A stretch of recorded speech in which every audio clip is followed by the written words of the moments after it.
Bonjour tout le monde, nous nous retrouvons aujourd'hui pour une vidéo spéciale rentrée. Je vais vous présenter ma collection de mini-albums en forme de cartable. Puis, suite à la demande de plusieurs scrap copines, je vous ferai un petit tuto pour le tout mini, pour vous montrer comment faire la base de l'album. Donc le premier album a été fait pour environ une vingtaine de photos.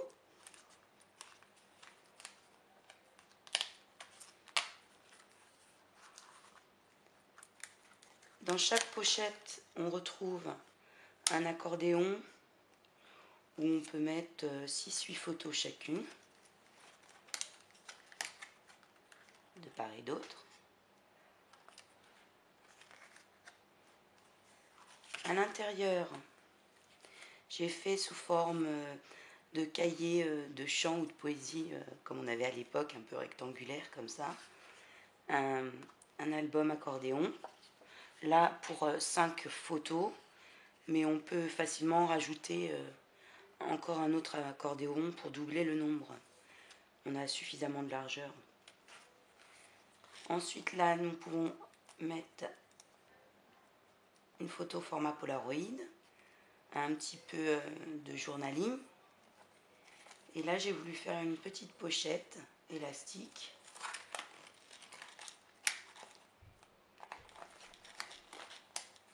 Dans laquelle on retrouve un petit cahier, également de journaling, mais où on peut aussi bien coller quelques petites photos. Donc voici pour ce premier album.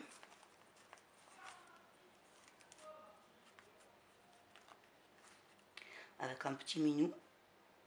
J'ai voulu faire un thème un peu kawaii pour cette rentrée.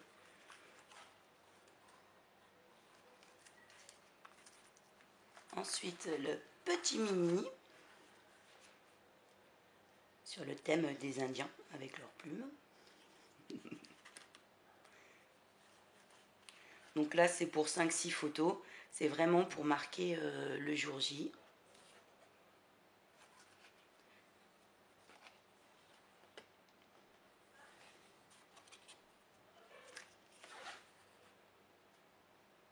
Avec des embellissements.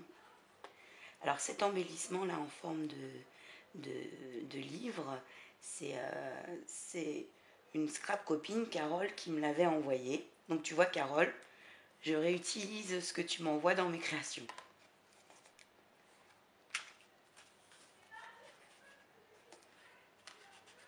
Et donc c'est pour cet album que je vais vous faire un petit tuto. Donc c'est parti pour notre tuto. Pour cet album, nous aurons besoin de 2 feuilles de cardstock format A4 que j'ai trouvé dans un bloc de chez Action. D'ailleurs, tous les papiers que je vais utiliser pour cet album viendront de chez Action. Donc 2 A4. Pour celui que je vais faire avec vous, j'ai choisi un ton crème. Pour celui-ci, j'avais pris du blanc. Ensuite, il vous faudra 2 feuilles de papier motif cardstock format A5. Celles-ci viennent de ces 2 blocs de cardstock pailleté. Pour faire les petites attaches du sac et l'anse, vous aurez également besoin idéalement de papier imitation cuir.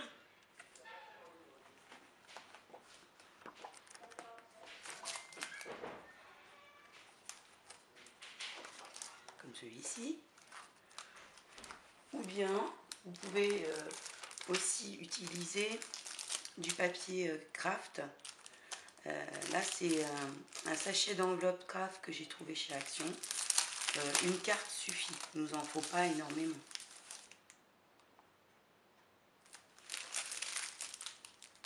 Et enfin, pour l'intérieur, on aura besoin de papier marseillaise, gros carreau, avec marge. Enfin, vous pouvez le récupérer généralement à la fin de l'année. Nos loulous ramènent des cahiers, notamment les cahiers d'essai ou de correspondance, où à la fin il nous reste plein de papiers. Bah, autant les recycler. Nous allons prendre la première feuille de cardstock A4 et nous allons découper dedans deux rectangles de 21 par 14,5.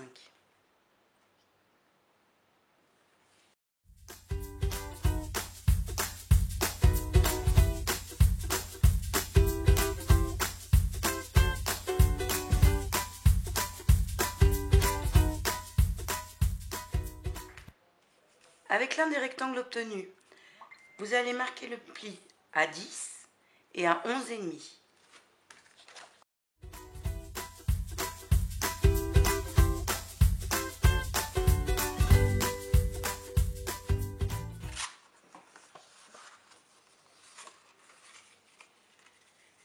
Vous allez obtenir cette forme. Avec la perforatrice d'angle, on va arrondir les deux coins de la partie la plus petite.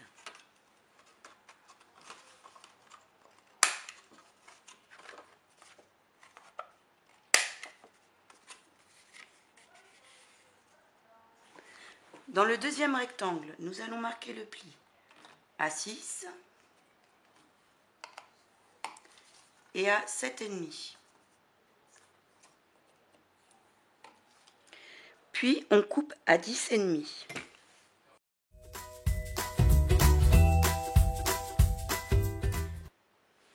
Vous devez obtenir cette forme à laquelle on va venir arrondir les angles de chaque côté.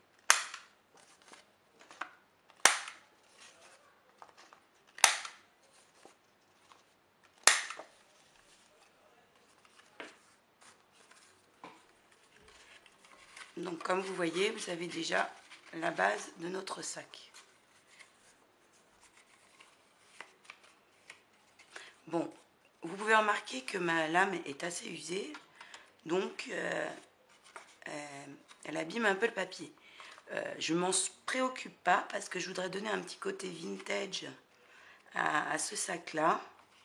Et généralement, juste le papier avec une lame de ciseaux. Enfin, vous verrez bien par la suite. Donc dans ce qui nous reste, on va venir découper à 9,5 et cette partie nous servira pour l'intérieur de la carte.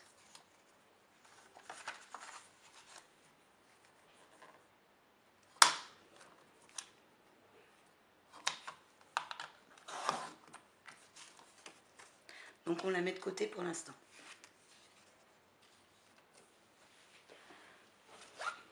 Maintenant, nous allons nous intéresser au petit livret intérieur. Donc on va prendre notre deuxième feuille A4 et venir découper une bande de 9,5 cm de large sur toute la hauteur. Cette bande, on va venir marquer le pli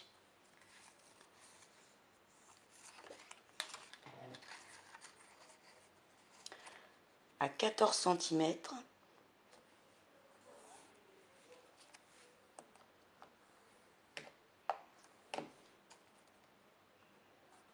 À 14,5.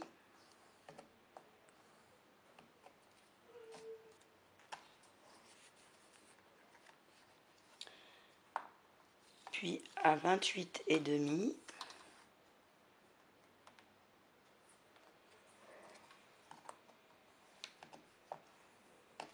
Ça c'est pour notre livret intérieur. On a l'épaisseur.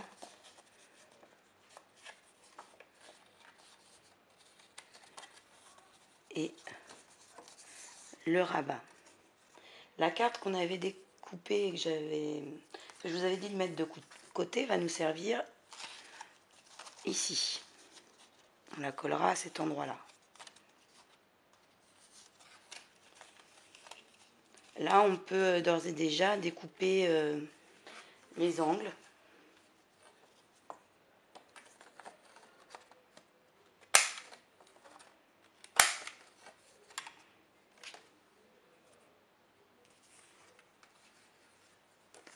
dans notre carte aussi, sur l'un des côtés.